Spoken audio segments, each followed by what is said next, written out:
Hey guys, back with me again in this channel. On today's video, I'm going to show you how to make a Google Chrome as a default browser.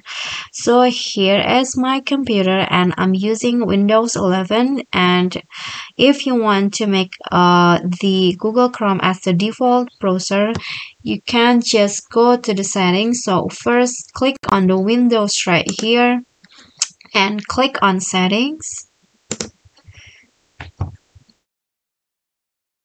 Okay, so at the settings, go to apps at the left panel and click on default apps.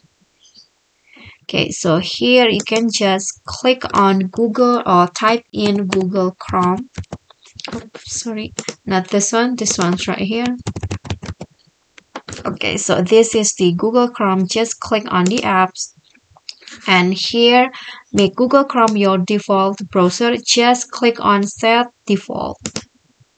Okay, so now the Google Chrome has been set as default in my computer. So that's it for me. That is how you can make Google Chrome as the default browser. Thank you guys so much for watching.